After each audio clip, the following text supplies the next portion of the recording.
First things first, how are you in these crazy times? I'm really good. Yeah, I'm good. I'm good. It's kind of, we've been making the most out of this strange world that we're in at the moment. It's been nice to follow some politics instead of COVID for a little bit. Sure. How are you guys over there? What's the situation with? We're still on kind of semi-lockdown. I mean, convenience stores are open, regular stores are open, but bars and stuff aren't open. Theaters aren't open, so there's no live music anywhere. And this is for a couple more weeks, and then hopefully it'll get a little bit easier. But it kind of swings up and down a little bit. We get a little bit more freedom, and then people take advantage of that freedom, and you see the numbers go up, and then we have to tone it back down again. You see a lot of kind of that. We can't be trusted, can we, as a human race? It's frustrating, but at the same time, very, very understandable in terms of who we are as people, and we need kind of that human touch, and it's understandable. It's sometimes frustrating because you think, well, just do it for a couple of months, and then hopefully it'll be over, but. Exactly. And I think we move at the pace that we're at this stage in our life. Forget that we were young as well. Like exactly. We just wanted to party, and we wanted to hang out, and we wanted to like we didn't think about consequences, That's part of being young. It's part of the beauty of being young as well. Imagine telling your 17-year-old self you can't go out for an entire summer. You have to stay inside and not see your friends. I mean, it's crazy. But, I mean, we've been really lucky here. Right. Like we've 0 cases of COVID for the last week or so as a country. Right. And so we here in Sydney, we've been like business as per normal. People are back at offices. Not all people are back fully, but like cafes and restaurants and venues and even bars have been open for a while now, everywhere except for Victoria. All right. So Victoria is quite a big state here. It's where Melbourne is, and Melbourne, the second largest city in Australia, and they had a really tough time. It's hard to explain, but we've got our Prime Minister, but then we've got all the local MPs that run individual states, and everyone kind of heeded to the advice federally, right? Except for one guy that kind of he ran his own race a little bit, and he actually was really strict about lockdowns and like you couldn't even play golf, whereas here we could still go and play golf and socially distance, and we could still do some things and exercise within reason. Gyms, of course, things like that were closed, but we went into lockdown and everyone was really strict and everyone was good about it, and we kind of eradicated most of COVID and got the numbers right down to single figures per day. Right. But then he just made one little mistake where he didn't listen to the advice of, and he didn't take up the government's advice to like have the quarantine situation from overseas travelers. Sure. He didn't have like the army provide that service. He chose to use private contractors that I guess they had relationships with. And some of these security guards were like fraternizing with the return travels and like letting them out and stuff. And it got crazy. Like, oh, wow. We could have stopped at 100 deaths. Like that was it. Right.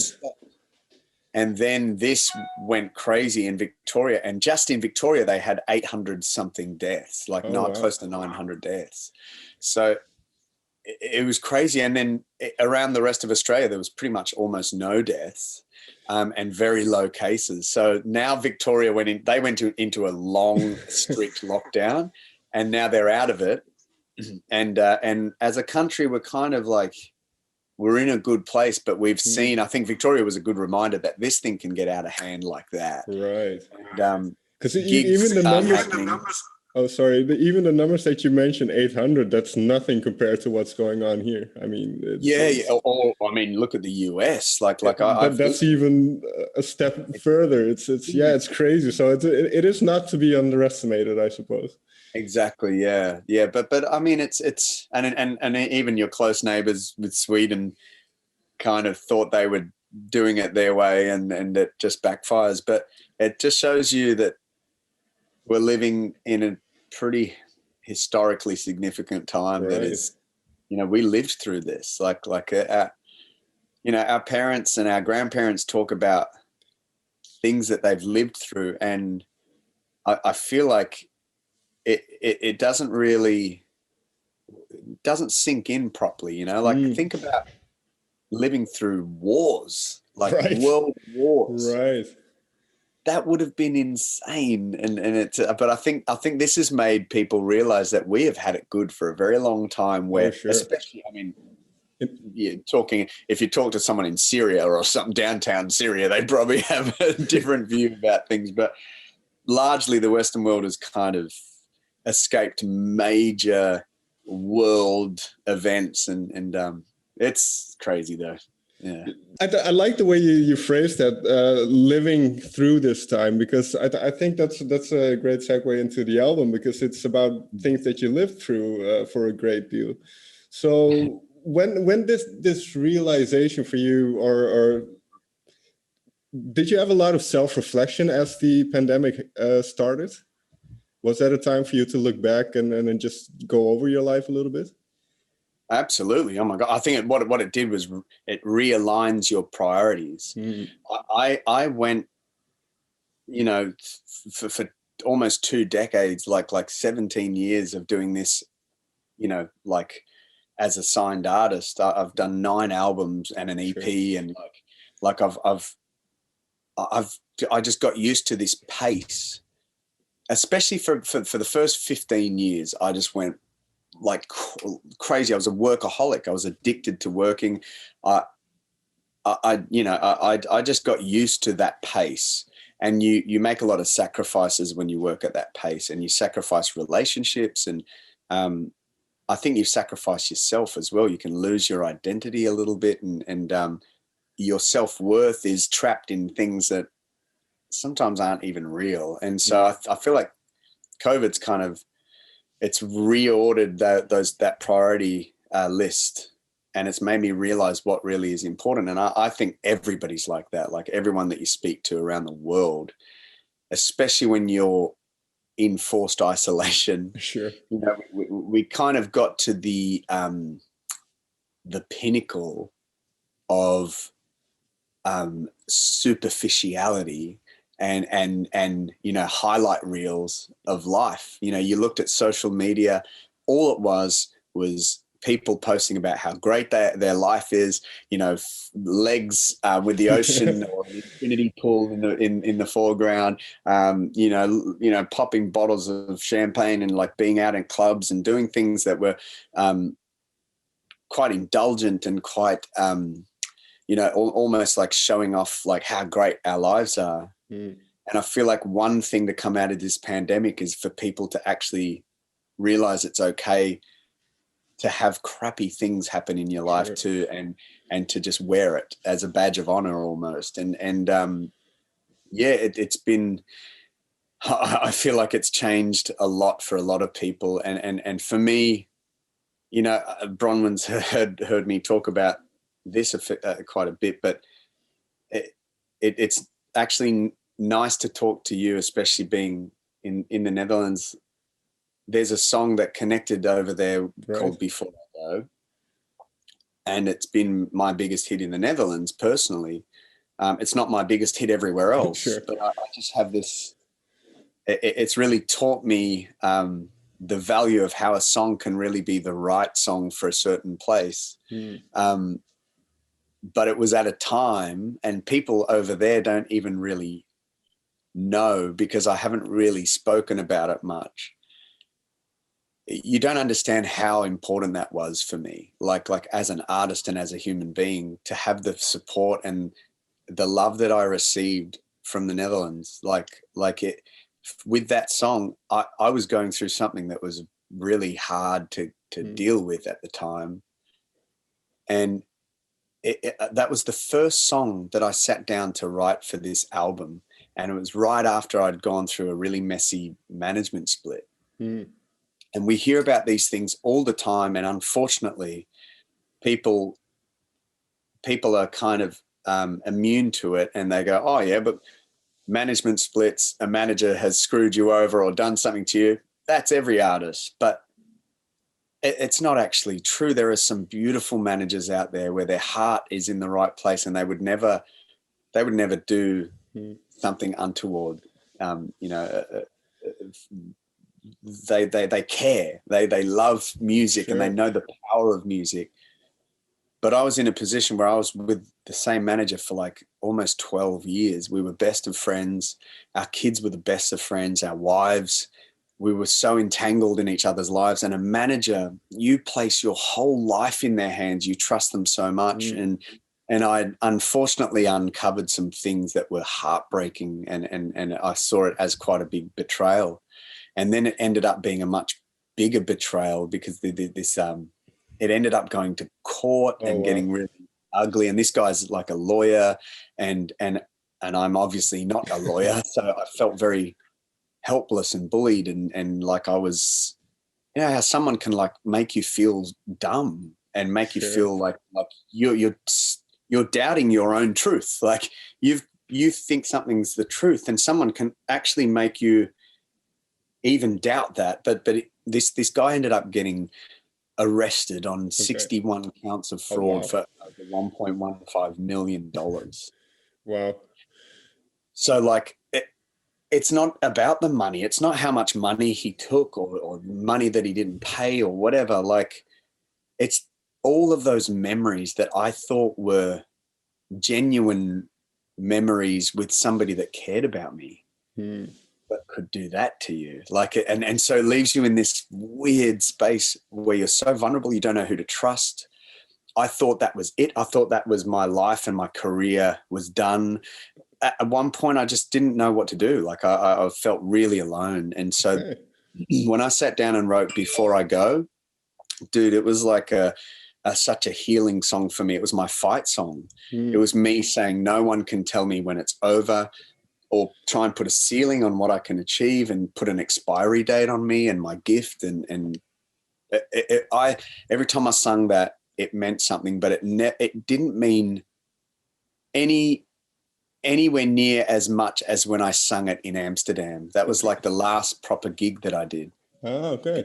COVID we sold out a show at the Melkweg, and the crowd, I sang that twice in the gig. I've never sung the same song twice in one gig. And the crowd sang the whole song back to me, and I was just fighting tears at the time. And it was such a, like, when life just does this and it's like it goes in full, whatever, that saying is, that it comes full circle. That's right. So anyway, that was a long-winded rant. That's a very interesting story because one, like you say, you work 15 years from a place of trust, and that trust is then betrayed, and then obviously that's very discouraging in terms of what you want to do. But then it shows the power of music, that a song can be written out of it, and a certain strength can rise out of it. And then also people around the world, in this case in the Netherlands, can find something in that song and apply it to their life. So exactly. I don't know if you have you spoken to any of the people in Amsterdam, just what they thought about the song?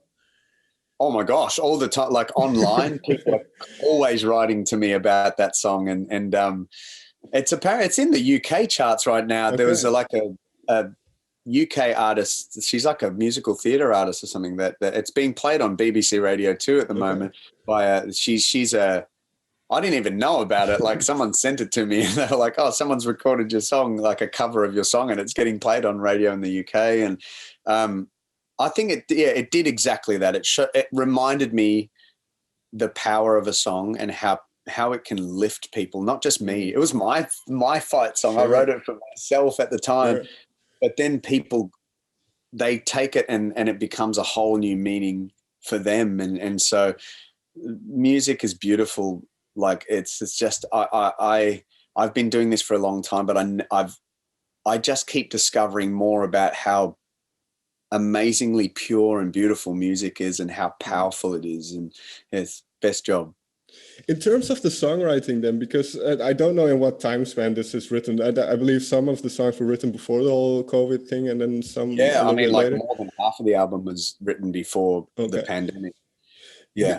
Because in terms of creativity, you write these songs, you have this plan to make an album, and then the pandemic hit and you have, I don't know, a half a finished album. What is your thought process then? How do you kind of continue? Did it boost your creativity, or was it the other way around? I think it boosted my creativity. Like, this is my studio where I'm sitting, and it's in my house, and I can record at any time of the night. It's fully sound. It's like a room within a room. Like it's crazy soundproof. Like, look at these big Genelec speakers. Like, you can't really see those, but there's like huge Genelec speakers in there.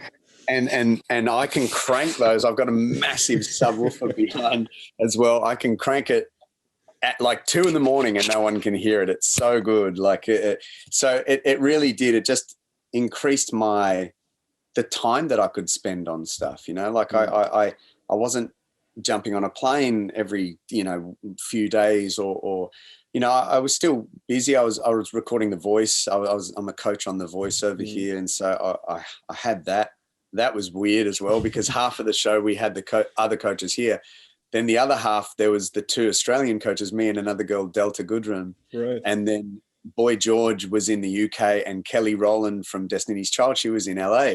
So they were just on these like 2 big plasma TV in their chair, built into their chair. And we were recording as though it was live. Like, it was, we all adapted. And then, like the crew couldn't come up to us. Everyone's wearing masks. And it was like, it felt like we were on a movie set or something. It was just weird, but we still powered through. We filmed that.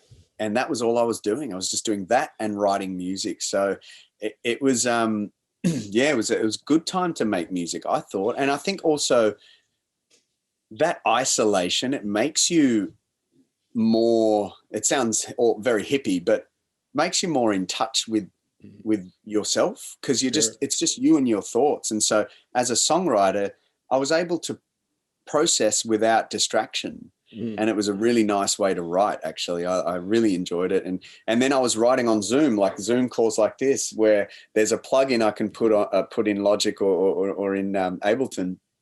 I can put it on the master bus, and the people I'm writing with on Zoom, I just send them a link, and say I'm playing like piano or programming drums or recording vocals, they can hear the master bus output in real time streaming.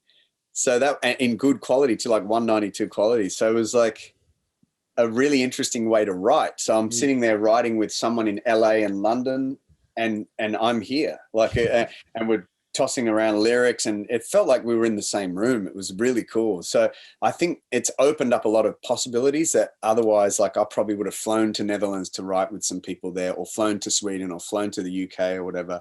And I don't think I'm going to do as much of that anymore. Like I'll still come there to tour and to play shows, but I feel like, COVID's taught us how to adapt and how to not. I don't know what it's like over there, but even here in Australia, even though things are open, people are working from home a lot more, and it's. I think it's going to change the world in a lot of ways for a long time. Well, that's my hope. I hope that the silver lining is that this whole thing makes us realize how we've been treating ourselves, how we've been treating each other, how we've been treating the planet, how we've been kind of. Because now it becomes, like you say, it becomes apparent, I didn't need to go all the way over there. Or I didn't need to do the specific thing that I thought was essential, but it isn't. It isn't. I can easily do without them. So, and what I also find interesting, because you mentioned working on Zoom, and I think this was with Orphanage. And that's kind of, we talked about the bad side of the internet, the social media and the hype and all that stuff. But then you have the other side of modern technology, is where something like that is possible, and we can connect in a sincere way, in a new way. in this pandemic. So I think there's a lot of silver linings to be found. Oh yeah. If we want to look and at even it. like I would shoot over an MP3 while I'm on Zoom to my guitar player or something in Melbourne, and he'll just record something and MP3 it in the Zoom chat and go, hey dude, how do you like this? And like the Orphanage guys will grab a sample or something like an actual recording, put it into the track and listen, and then go, oh, can you just change like at bar 35, just like go to the minor instead of like it was crazy how easy it was to work. Right. Like, and so yeah, you're right, there's such good things that have come out, and I feel like it's made the world a little less shallow in a lot of ways. Let's hope so. I'm still positive, and with what you mentioned as well, you mentioned a certain sense of positivity earlier, and I feel that is true for the entire record as well. Even though you cover very, very difficult topics, and it is at the end of the day, you approach all these things from a very positive viewpoint. Was that kind of a conscious thing, or is it just how the songs fell out? I think it's just who I am, you know. I feel like I'm a positive person. I tend not to dwell on the negative. I think there's enough of that. And I think it's acknowledging, you know, I tattooed a word on my arm, legacy. And the legacy I want to leave is that I added positivity to the world, and that I didn't jump on the train of negativity, and that, you know, that my presence had a good impact on the world. So, you know, there's stuff that we can write about, there's stuff that we can talk about, but I think there's enough of that. I think we need to hear messages like, hey, like, first of all, just fun messages like, let's just get together and hang again. Let's party. Let's be around each other and let's enjoy life. But then messages like, let's stand together and make sure we look out for the people that might feel alone. Let's celebrate the lives of people and not take them for granted. You know, I wrote Choir after losing one of my band members. Right. He was a dear friend, and you know, we toured. The last tour I did with him was just me and him, and you know, we had all these toys we were looping, and like had all these pads we were triggering and playing instruments. It was such a fun tour, and that was the last tour I did with him throughout Europe. And then he passed away while I was in LA, and so I wrote a song called Choir to celebrate his life, and it was a really big song for me. He was actually my biggest radio song I've ever had. And that is like the perfect scenario where there's a song that it actually really means something to me, but also people who had experienced loss and grief, like they took that song and made it their own song. It was played at funerals everywhere, and like, so imagine the messages that people were sending me about how that song had, like, it was overwhelming. And then it ended up winning Song of the Year, like at our awards, like ARIA Awards, like our Grammys. And that was crazy because I never thought I would win that. I won a couple of other awards for like best video and things like that, but Song of the Year, everyone was like, well, Dance Monkey will get that. Like Tones and I is from Australia, and everyone thought Dance Monkey would win, me included. And that night I was hosting the ARIAs. So my head was in like trying to be funny and like trying to keep the whole night glued together. And so I wasn't even thinking I was going to win that. So it was a huge surprise. And then I had to perform the song after my speech, like immediately after my speech, because during my speech I burst into tears, and then I had to sing, and I didn't know, I had to sing so quickly after my speech. And then after that, the show was over and I walked backstage, and the choir that sung, they're all like Samoan and Islander, Fijian. They all had this song that they sung for me in their native language, and it was the most beautiful like island song, all in perfect harmony. Some of these guys are these huge islanders, you know, singing, and I lost it. It was just such, you know, and I talk about some of the tough moments, but there was also moments like that where it was the best moment of my life, you know, like just such a validating, beautiful, purpose-filled moment. And so, yeah, it's definitely, as you said before, it's like an account of the last few years. summarized into an album, and that's why there's so many ups and downs. Well, that's life, right? Life goes up and down. It would be boring if it was one and the other the entire way through. But exactly. But I think I learned that, like, when it comes to artists, that can't be all the time. No, that's like, true. You can't have such like monumental chunks of life all the time, especially every time you sit down to do an album. Like, you look at Adele, like, her albums have been like, they've marked certain moments in her life, and you really feel like you've lived it with her. And Ed, you know, like, but that's the truth I've discovered, is that, like, not every album is going to be full of like dramatic highs and lows, because life isn't like that. And so you've sometimes got to like get inspiration from other places. But these last few years, I've had plenty to sing about and write about. Right. And then, well, one of the things, well, you mentioned the word truth, which is obviously the album of the title of the album. And this is very much all true to you. Which was the most difficult song then? Because Choir, like you said, is very personal, very, about a difficult subject, but then it's a very positive song. It's instead of kind of grieving, it's celebrating somebody's life and the time you've enjoyed together. But so a song like Standing With You, was that a difficult one to write as well? It was a very, I felt like it was a song that needed to be written at a time when the world was going into lockdown and isolations. I wrote that in March. Okay. So everything, I was in LA. That was the last flight I went on. Everything was like getting pretty scary, and the US was getting quite scary. And there was also such a deep divide. Right. Where I was, you know, I was in LA at the time, and I'm writing with the orphanage on one hand, and then, you know, the orphanage is like, there's Trevor, who's white, and Zaire, who's black. So I'm hearing even different accounts of like Zaire getting pulled over all the time on the exact same route that he drives, that Trevor drives, and Trevor's never been pulled over. And there's all this stuff happening and this division. Then there's COVID.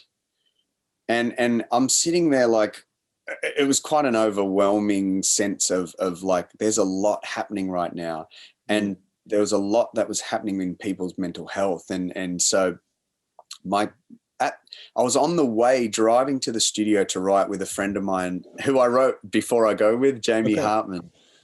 That's who I wrote Standing With You with. But I was on Instagram in the Uber, and my cousin, who were very close, he uploaded this whole post about his battle with depression, and I had no idea. But he was basically saying, this is what I've gone through, this is what it feels like, and this is what I did, which helped me a lot. And he was talking about hobbies that he'd taken up and things that helped him get through his depression. And so there was quite a lot of heaviness going into that songwriting session. And then I get to the session, and Jamie has kids with respiratory disorders. Okay. So he was like on edge about COVID because there's like a shortage of respirators in the US, and he's worried about his kids. And like, so I just felt like we needed to write a song that was a message for people to just know that they're not alone, that we're standing with each other, and that we're thinking of one another. And even though we're in isolation, we're still connected in some way. And so I remember when this doesn't happen obviously in a lot of other songwriting sessions because that would be weird, but we wrote the song, and then when it came to putting the first vocal down, I got from the, you know, sometimes you'll punch in for the verse, let's do a few verses, let's do the second verse, then let's get some choruses and blah, blah, blah. That song we just did from top to, like Before I Go, same thing, because I wanted to feel like it was a live vocal. I sung it from top to bottom the first time. We got to the end, and he hits, space bar to stop the recording. And then there was just this kind of moment of silence, and then we both just burst into tears. It was like a really weird moment. But I think we knew that we'd created something that was emotional and that was going to help people in that time. And I'm so glad that it did, because especially, you know, here in Australia, it was a really big song for me, that song. That song was bigger than Before I Go, I think. I think. And so, yeah, it was a really important song, and definitely an emotional one. I would say the thing that I probably connect with a lot on the album, because it's the most recent song that I've recorded. I had my two little boys right here, and I got them to record this song called Inner World. And so that song is basically kind of also about what I was speaking about before, about just the current state of the world. And it's a song I wrote for Archie, my youngest kid. He's 6 years old. And I'd already written one for Hudson like a few years ago. Hudson was in the womb, not my womb, obviously. But he was in Jules's womb, and I wrote this song called Big Bad World. And I played at my shows sometimes, and Archie, my youngest, comes up to me and said, "Dad, Hudson has a song, Big Bad World. Will I ever have a song?" And I was like, "Oh, little Archie, I'm going to write him a song." So I wrote him this song, and it's basically just a song called Inner World that says, like, my prayer is that he will live in a world where teachers can teach without training for a tragedy, where you can love the one you love and go about it openly, where, you know, basically just a world that's safe, a world that is going to get better and heal and come together. And obviously we're right in the middle of the election, and that's the rhetoric from the Biden camp, that we need to heal. But I mean, it's obviously an important thing globally. Sure. I feel like there's a lot of that's needing to happen. And so it was, yeah, I don't know. That was probably the most emotional song of late for me, because every time kids come in, like when I hear that song and my kids come in towards the end, it's hard to keep it together. It's just so cute. But that goes into kind of goes into that whole sentiment of the having good people around you, and not feeling alone, because you have your wife and you have your children, and there's a couple of songs where you kind of say to your wife, "Hey, you're perfect for me. You don't have to change anything." So that kind of, and going into mental health, that being kind to each other, seeing people for who they are, and not thinking about the bullshit around it. How did you, because you managed, you mentioned the first 15 years of your career were very fast and fast-paced. I'm sure it was a roller coaster for you. So how have you kind of come to that realization to enjoy the little things, and to enjoy the kind of the company you have, and that those kind of things? Because I think it was, you know, me slowing down, and I slowed down before COVID. Okay. I think the thing that happened with my manager really shook me as well. And there was people around me that maybe I was doing this to, and pushing away and not letting a lot of people in. And so, you know, there was like my friends, my label were really there for me. And I'm not saying that just because Bronwyn's on the call, but she was there for me. And you know, there was a group of people who were really kind of, I let in and had this trust for them. And it just changed my life. Like I think there's, you know, and you mentioned Jules, like there is a bit of a recurring theme in a couple of songs like Who I Love and Believer, where it's not about, I feel like relationships we're so quick to dwell on the negative things and like what we deem as flaws. And it helps us to really see the beauty in people. You know, we concentrate on the negative stuff, and that's just who we all are. And if we can start to look inwardly and go, "Oh, there's some pretty bad, crappy things about myself that people still love me. Like, so I need to be a better person like that. And I need to be more patient and accepting and love people, and even love their flaws, because that's what makes them beautiful." And so, yeah, there's a bit of a theme with that. One of my favorite songs is Believer, and that's something I wrote for my wife. And yeah. Well, what I find interesting then, when you write a song like that, do you show it to her beforehand and throughout the creative process? No, not that one. I waited. Normally, I show her like on the day of the demo, or I'll be like, she's bathing the kids or something. I'm like, quick, come in. I've just done a demo. Like, have a listen. What do you think? She's really honest with me. So I've played her a lot of songs. So she's like, that's all right. Or she's like, that's a good one. That's a keeper. And but when I played her Believer, it was a bit more advanced. I'd recorded the final vocal and waited till it sounded a little nicer. And then when I played it for her, she was crying. And that's, I think I knew that I'd struck a chord with her and that it meant something to her. And so even if it wasn't a great song, I knew worst case scenario, it meant something to her. So sure. Yeah. And then overall, and we kind of touched upon this, but to round off, then to have all these very personal songs, very, very positive songs, and then to get the reaction that it did, what does that do to you? And what does that tell you about kind of where you as an artist are at the moment? Look, I think there's never a formula, and every now and then all the stars align. And I made an album that was a really honest account of all the emotions and how I've processed those emotions and the things that have transpired. I made an honest album at a time where I think people just want authenticity. And so I think the stars aligned.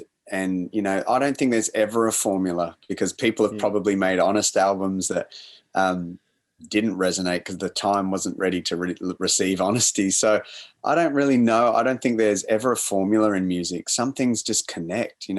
Why was Before I Go such a huge song in the Netherlands, but then when I released it somewhere else, they weren't ready for it, and then that place started liking it later on. It's sort of weird, like Standing With You is a hit somewhere. And all artists have that, like you release songs and it's like hit somewhere, but not a hit somewhere else. How do you explain that? We're all people.